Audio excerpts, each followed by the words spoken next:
Hello, and welcome to another episode of Scavenger Life. This is episode number 502 at scavengerlife.com. So, I have talked before about seeing life as a video game. Yes. It's, resource management. Yeah. How to manage the limited resources you have. Well, this is also about problem solving. And here's a story. I'll get to the point, all right? So this past weekend, like everywhere across the country, it was like frozen solid where we are in Virginia. Ice storms. Yeah. And, we have these rentals. Yes. And people are renting. And people are in them. Which is great. One of them is a house on a small hill, and there's a driveway that probably goes up from like ground to like 3 stories. So it's this long kind of curved driveway. And which we built from scratch. Right. And it's steep. And it's concrete. And normally, when it snows, I'll salt it. It snows. I go over. I shovel it. It's fine. I salt it again. No problem. I go over there, whatever it was. Monday morning. And I go over there, and there's like 2 inches of ice on this driveway. That's, like solid. Very steep. Ice. And I have people who need to leave by noon. I need my cleaners to come, and I need other people to check in at 3. So it's like a tightly organized, and I go there, and I just have like a shovel and a bag of salt, and I'm from Texas. And I love that part. As we've seen, people from Texas don't really know how to deal with snow very well. As you shouldn't have to, but yeah. So I went and knocked on the door and told the people, I'm going to get this cleaned. You just got to give me a little bit of time. Right. So I jump back in my truck and I drive home. We're about 10 minutes away. And I'm thinking the whole time, how am I going to do this? How is this even possible? And you just have to start problem solving. Right. How do I get 2 inches of ice off this driveway? Without someone to plow it, because no one's available. By the time I got home, I had 4 things I was going to try. I was going to get some more salt. Right. I was going to get a water hose because it was a little bit above freezing. It was like 34. Like you could melt it with water. So I'm thinking maybe I could start hosing it down. A shovel, because I had like a snow shovel, but I mean like a real shovel, Like a metal flathead shovel. And a digging bar, which is like a big, heavy steel pipe, basically, that has like a thing at the end. It's like a wedged end. Yeah, it's to dig holes. And thankfully, and this is just where the game just is all about luck. As I was driving on the driveway, you texted me and said, I'm stuck, and you were in our other driveway. We have 2 different driveways. Your car was stuck, and you couldn't get out. So I just said, come with me. And it was great, because then I had you to help me. Right, because you definitely needed help. And then we go there, and out of those 4 things, the hose didn't work because there was frozen water inside the hose. The hose had not been kept inside. The salt wasn't going to work because you're not going to salt. You don't have enough. Yeah. The shovel was fine, but it was a digging bar that was the whole key. And I was able to kind of get under the ice and then start like breaking it up. Yeah. And breaking it up. You went in like small lines. Right. You would walk down the driveway in small lines, break up the ice, 5 times down the thing. And then we took the shovels. We had like 3, one broke while we were using it. We had 3 different shovels. We just start shoveling it down the driveway and over. And so that was a key, because I could break it up, and like you said, it was all just cracked ice. And then it was so helpful that, and you were there too, because it's a big, long, steep driveway, and it would have taken me a long time to do it myself. So the 2 of us, and then we had 3 grown men who were watching us. Were watching us from the top of the hill, not helping. They were paying us to do it. Thanks, guys. Thanks. And then I salted it, and it was fine. Well, that took about 45 minutes. Yep. So that wasn't bad. Yeah, it was good. I mean, it all worked out.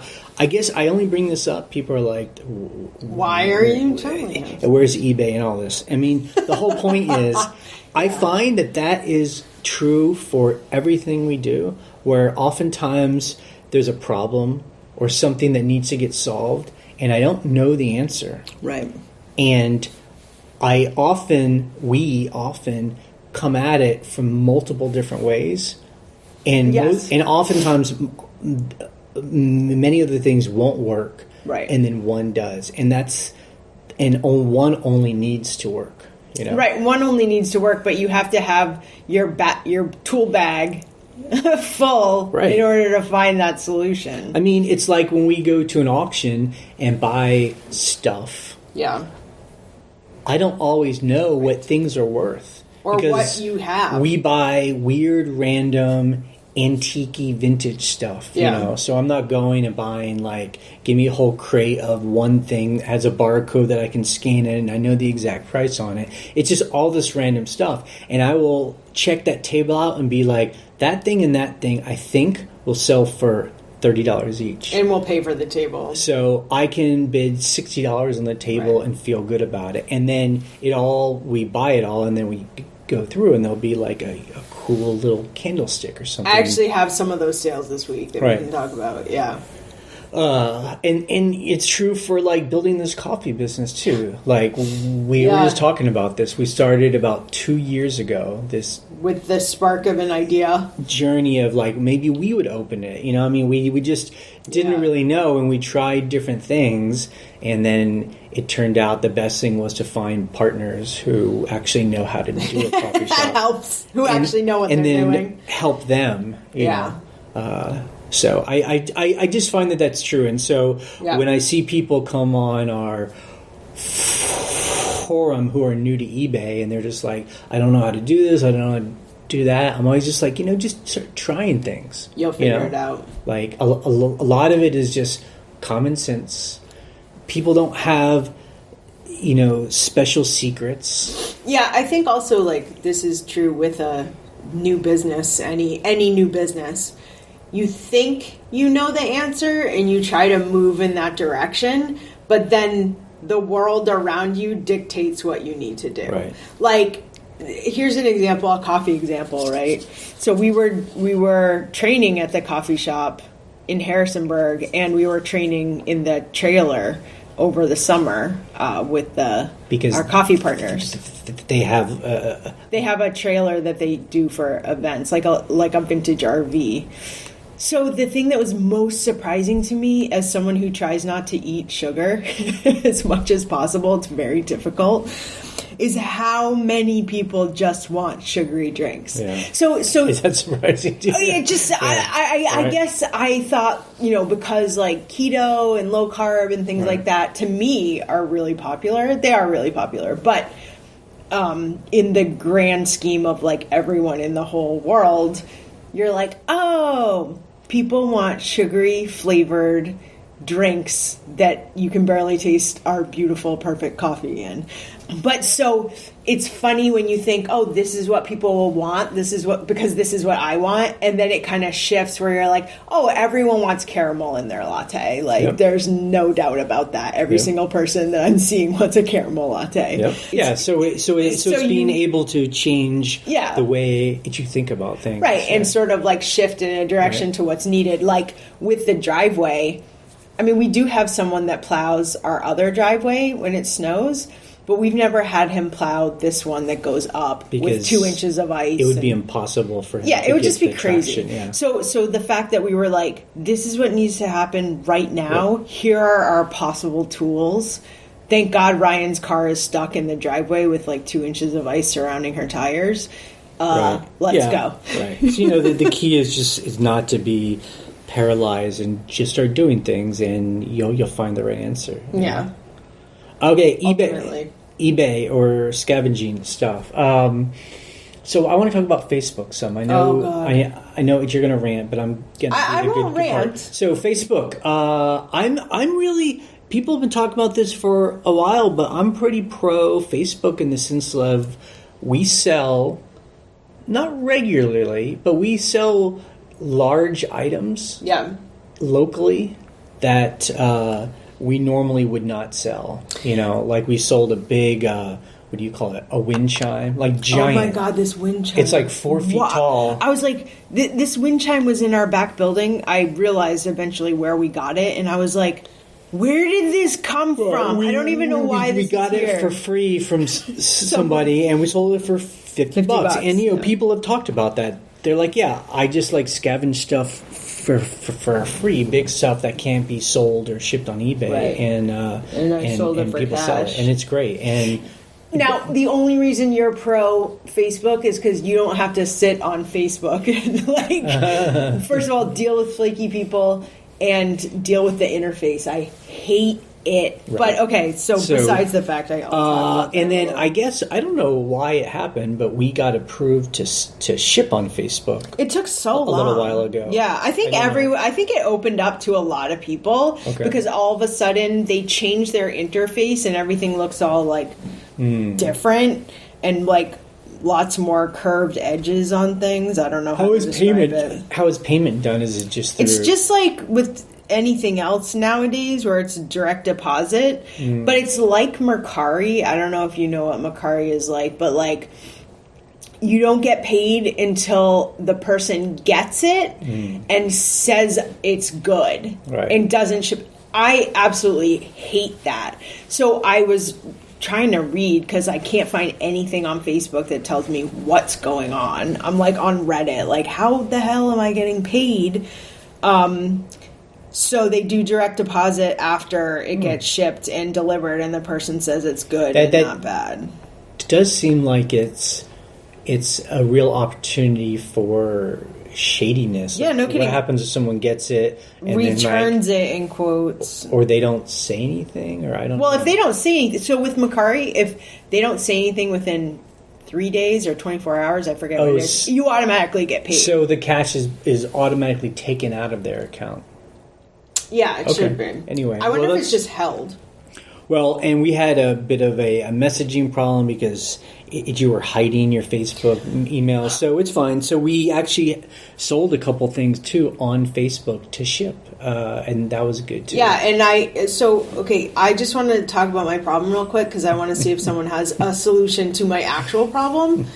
So my problem is like in 2006 or whenever I started Facebook, being on Facebook, I blocked all the emails from Facebook because they emailed you so much back then. If someone even like signed on, they're like, someone signed on. You're like, I'm getting 1,000 emails.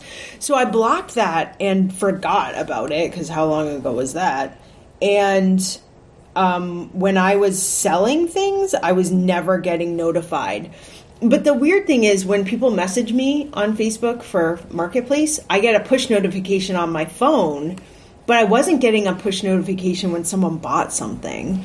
So I fixed it so I can see emails now, which was stupid. Yeah. But I don't know why I'm not getting push notifications. So someone bought something from me, but I had to cancel it because someone had already paid for it through Venmo, like kind of an off Facebook transaction, because I didn't even know how to do it the other way. So I canceled that one. And then a few days later, someone bought something else and then messaged me a couple days later, hey, when are you shipping this? And I said, I'm so sorry. I did not even see that you bought this. Right. I'm going to ship it right away. Right. So after you solved the problem of actually not hiding your Facebook, I'm getting notifications of people's birthdays now, and like it's really annoying. But so I guess the question is, just to be very clear, is how do you just get a message that says you sold something instead of push notification, instead of everything else that goes on? I don't know if it's possible, but I just want a push notification when someone actually purchases something. Or is there a place on Facebook where instead of it sending you an email for every little thing, there's just like a place that says this is what you sold today? Because like that's how I do. I need to just go through my settings. Because like that's how I do eBay. Is like I go to whatever this place is, I have a bookmark where I look every day and like this is stuff that's sold today. Yeah, it's great. Well, I'll do that. Well, I'm just happy because at our house we have like a big back porch, we have a big front porch, we have stuff on both of them, and we have stuff there that is perfect. It's mostly like commercial sinks that we didn't need. Right. That's like what I've been selling. Yeah. So that's good. Now, on managed payments, I bet this will make people, because we were talking about this. So starting in late March, eBay will phase out the billing of selling fees and expenses via a monthly invoice. Yeah. Which is interesting because it has been a weird...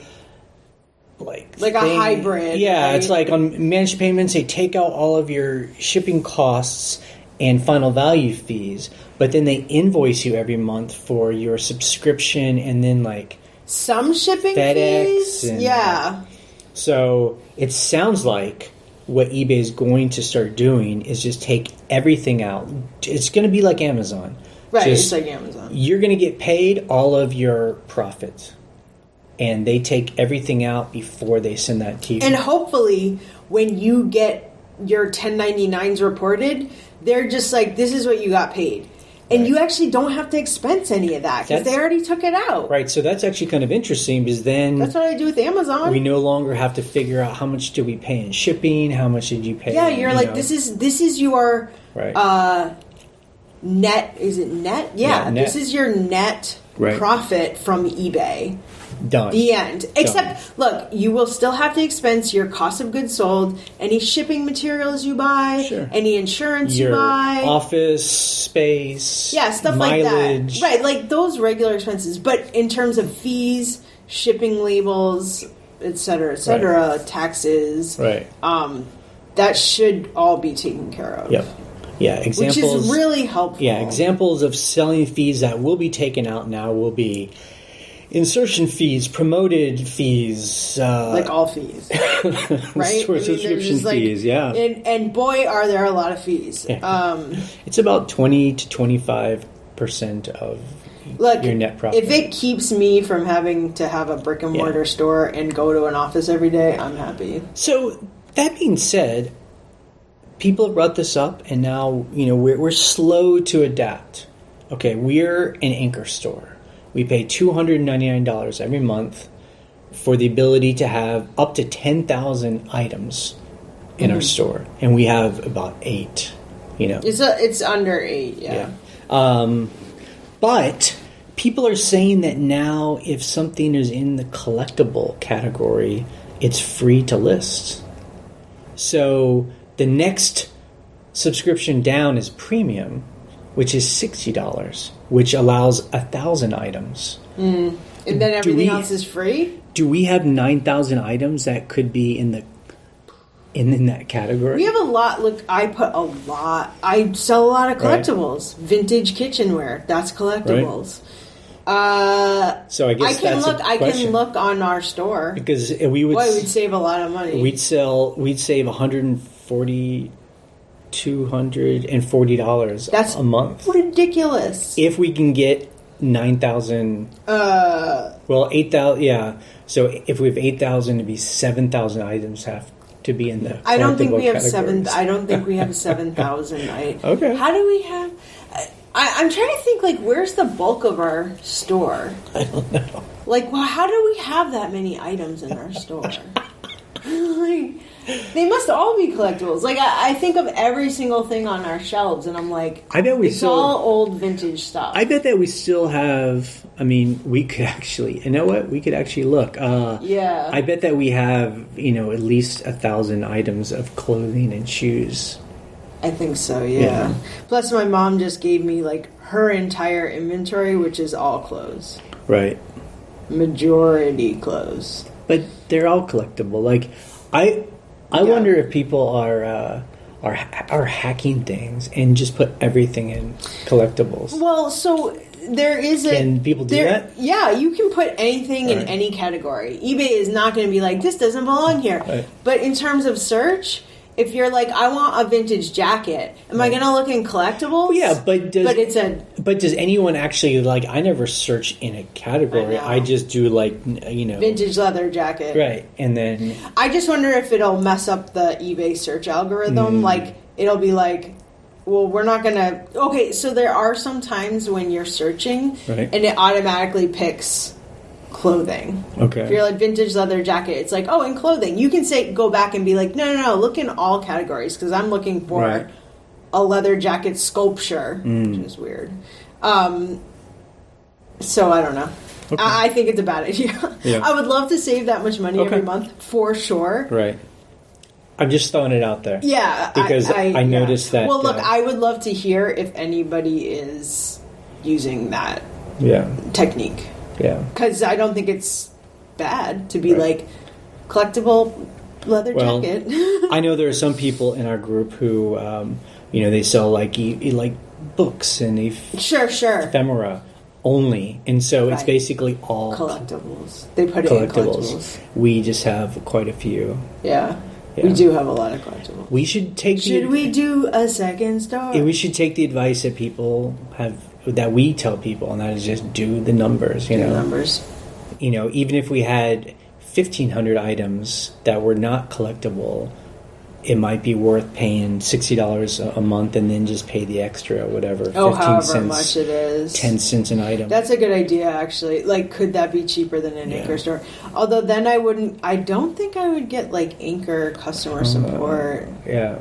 But is it worth it to pay for that, for Anchor support? Yeah. I mean, look, it's not a big deal. We have it kind of baked into our store, but, we also don't like to pay extra fees if we don't have to. Yeah. Because there is also the danger that people have talked about. I mean, eBay started doing that during the pandemic, and it's also like when they gave people where you could put up 100,000 items for free. Mm-hmm. They were just trying to get people to put stuff up, and then now they could take away that free category at any time. That's true. I didn't think about that. That wasn't like a permanent change.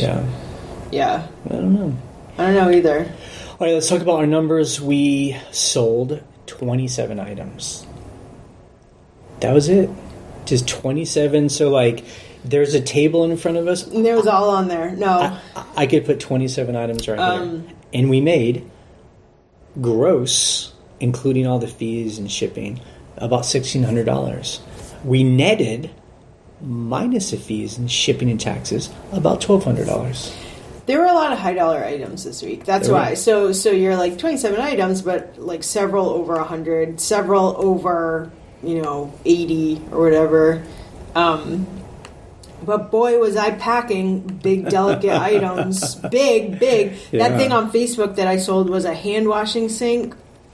So I sold it for $100. Right. A stainless steel hand washing sink that was attached to a sink that we did need, but we didn't need the hand washing sink because we needed it in a different part of the bar.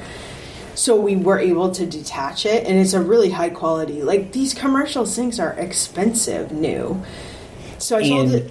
And you are correct, absolutely correct. It's times like these where it's so smart that we have all those big cardboard boxes because I'm like, why do we have this giant box that could hold a toilet? Why do we have this? I used that toilet box to ship a sink, and I used a different box it was a tool box. We have this it's not Snap-on because those things cost a fortune. It's Lowe's brand, thing in our back building to hold tools, and I still had the box from that. When did we buy that? 3 years ago. We still had the box from that, and I just put styrofoam on the bottom and put the sink in, and I was like, that fits perfectly. Send it to Georgia.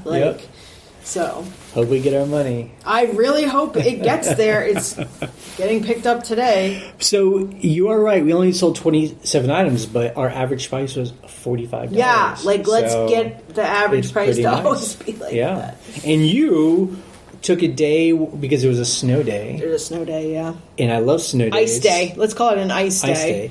And you were putting stuff up on eBay, and things were selling. Little chandeliers. It was so funny because, that snow day was hilarious because most people were like, oh, it's snow day. I can't do anything. I'm just going to, watch a movie. And I was like, I have so much work to catch up on in eBay, and I had a video client that I had to, finish work for. So I just sat at our kitchen table and, worked my butt off because we're so busy with this coffee shop. And I listed so much on eBay. And 3 super high dollar items sold within an hour of me listing them. Yeah, which is I'm like, yes, I love listing. And for us, super high dollar, $100. $100 to $200. Hey, it's good. We're humble people. That is like a great. Any seller will say that's a great sale. So things we sold. So I'm a little bit hesitant to talk about this because I don't want people to abuse this keyword. I don't think it's being abused. I think that this was just a very particular sale. We buy tables of just a lot of stuff.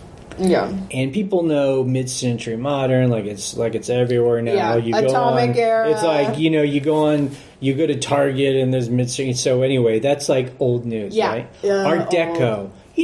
Art Deco, yeah. It's pretty well used up too. The one we are finding now is Art Nouveau. Now, Art Nouveau, I will just preface it saying this. I have a bunch of stuff on our store that's called Art Nouveau that hasn't moved in years. Right. However, I posted there was something a couple weeks ago, and there was something this week that had the keyword Art Nouveau, and it sold within like 20 minutes. For a lot of money. I love this style. I've loved it for a long time. Mm-hmm. It was a very short period of time. In the early 1900s. Yeah, early 20th century, so the early 2000s. Yeah, I said early 1900s. 1900s. Yes, you're right. Yeah. So between like 1900 and about 1920. And if you Google it, it's like this really... It almost looks like aliens created this style. It's very almost hallucinogenic almost. And it's like botanical. Right. It's very interesting and weird. And it was very short because it was very difficult to make that style. Because it took so much craftsmanship. Well, and the materials they used were often very expensive. And we, thankfully, just had a couple of pieces that fell into that category, and they sold like right away. Yeah. It's nice. So if you see it, Art Nouveau, buy it. It's beautiful. Yeah. Some Art Nouveau stuff just nobody cares about, but some pieces it seems like people are collecting them. Yeah. And then another thing is, because we live in Virginia, there was a company, I don't know if it's still around, Virginia Metal Crafters. I think they are. I mean, and it's we find it kind of often just because of where we're in the area, but it's collectible, and we were putting stuff up, and some lady in overseas picked up a piece of it. Was it overseas? I forgot. Almost immediately.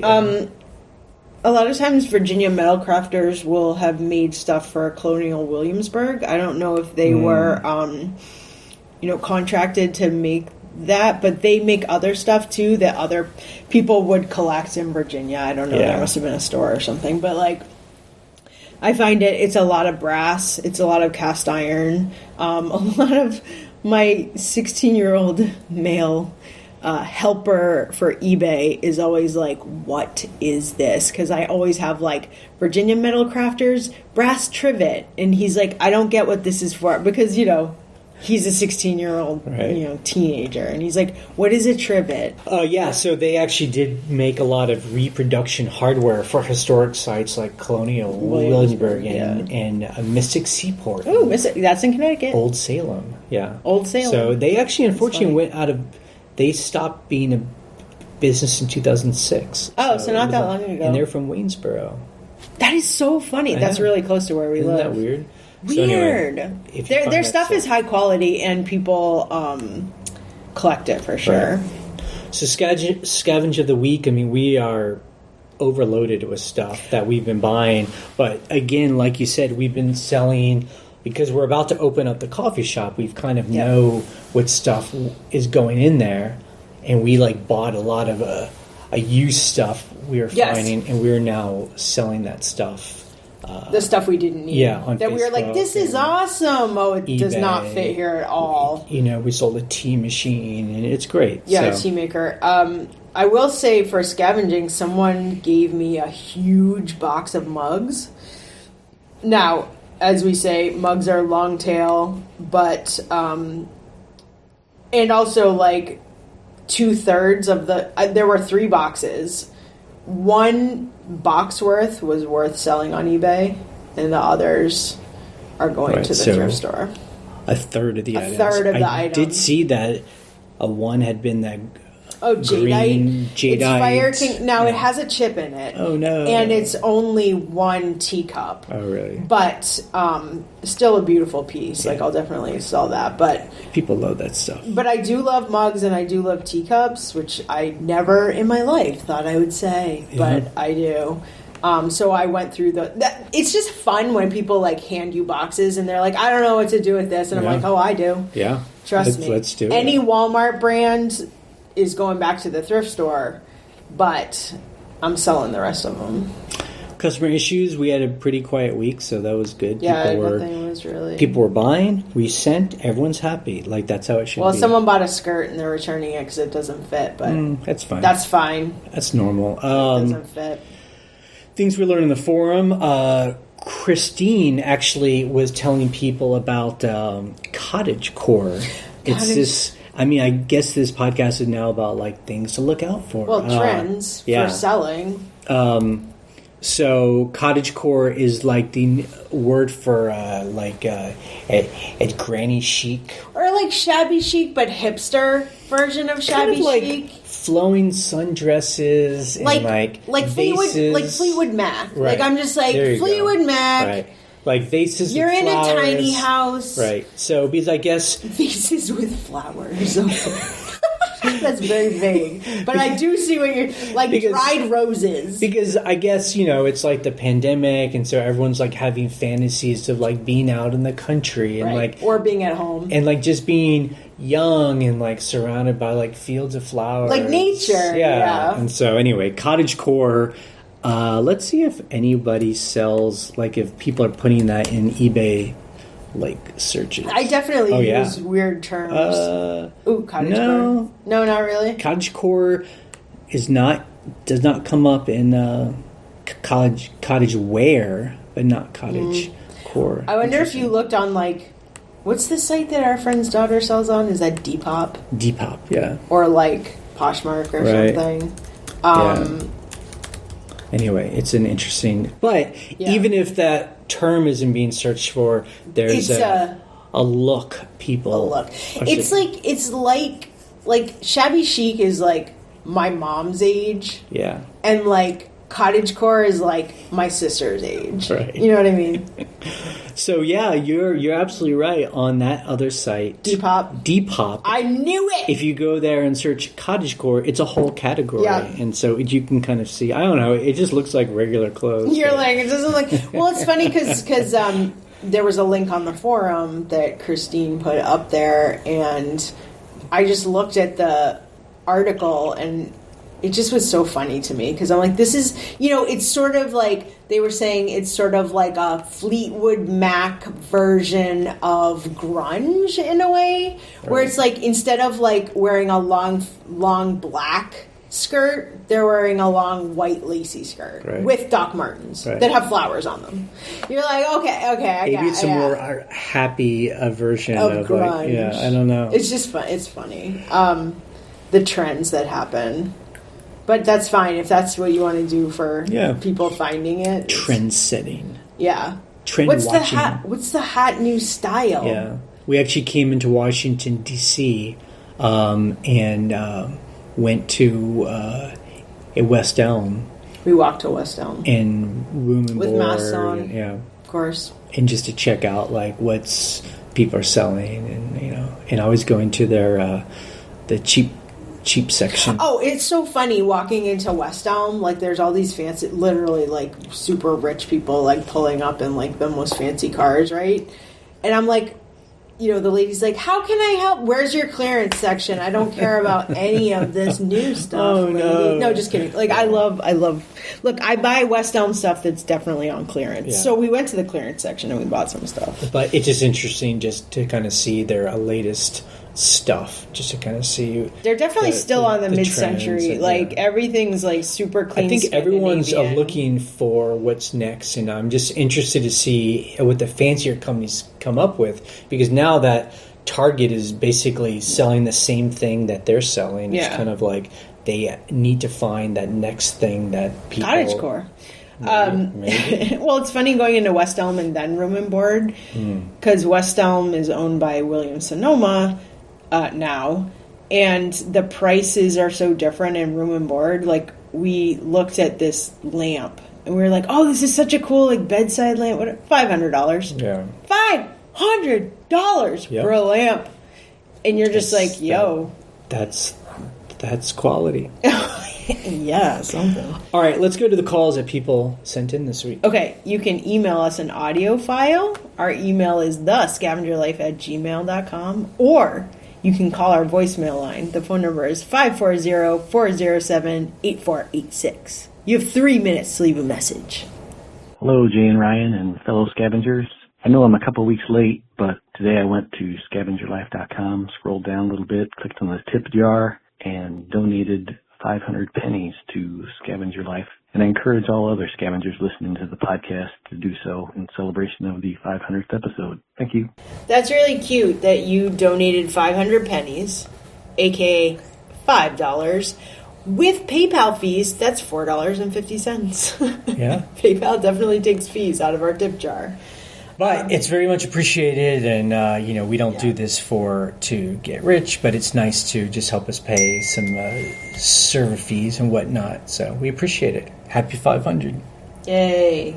Hello, Scavenger Life. This is Matt at the eBay store Jackass Retro. I've been a longtime fan of the show and had a couple of questions for you. By the way, I am sometimes on the forum. I'm the guy also who bought the More Polkas shirt from you guys, one of my favorite shirts. So my question is, you used to do some interviews back in the day on the show, and through that I, discovered Popeye's postcards. I now sell a lot of postcards. And there's been a lot of other interviews that you guys have done that I have really learned a lot from.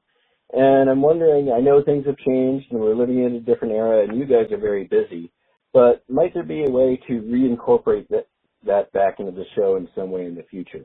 Also, coffee question for you. I really like making cold brew, and I'm wondering if you have a bean that you recommend for cold brew coffee. Thank you very much. Love the show and look forward to another 500 episodes in the future. Thanks. Yeah, we were doing interviews, recording conversations with other people that sold, and that kind of dropped off. We could do it again. I just like to find sellers that are doing interesting things, and not that any of us aren't doing interesting things, but if people are all just selling vintage items, it's kind of like, we all get that. We all sell vintage items. So, we always try to interview people who are, specializing in postcards or specializing in gold coins, or, I like to talk to people where I can learn something. I agree. I like that he said he learned a lot from like Popeye's postcards, because there are, definitely there are so many people that I'm like, oh, I never thought of it's doing just business so like that. Look, we've been doing this for a while now, and it's really rare to find people who are super committed and are really good at something. Yes. And also, it's hard to find, it's difficult to find other sellers who have been doing this for a while and have been doing something different. Right. Because I feel like a lot of people we talk to are like, oh, I've been doing this for like a couple of years. And I'm like, I want someone who's like a veteran of like this, X, whatever that is. I want people who have gone through the fire. I also want to say, so in terms of cold brew coffee, and just for anyone who doesn't know what cold brew is, it is what it says. You brew the coffee cold. So it's like you're making this really delicious iced coffee. But traditional iced coffee, or how my mom used to make it when I was little, was she would just use the leftover coffee from the pot that was hot brewed and cooled down and put over ice. So that's what I always think of as iced coffee. But cold brew is brewing it cold and brewing it for like 24 hours. So it's really smooth. It's got this great complex flavor. We recommend our Brazil for cold brew. We sometimes do different blends for cold brew in our shop, but if you wanted to buy coffee from us, Brazil is a delicious bean for doing cold brew. It's super chocolatey, nutty, smooth. So it's good. Brazil's great for cold brew. Cool. Thanks for the calls. Yep. Okay, that's it for this week. Thanks for being with us. I hope we could hang out with you while you're listing. Searching for cottagecore. I do want to say, if I don't know if we're doing coffee talk or if our cold brew was just coffee talk, but I don't know. I roasted this week. Yeah, and because we're trying to get this, we're not going to say a date. We're trying to get this coffee shop open real soon. We're trying to give our partners more time in the shop. And then you're going to now roast Thursdays with me as your helper. Yeah.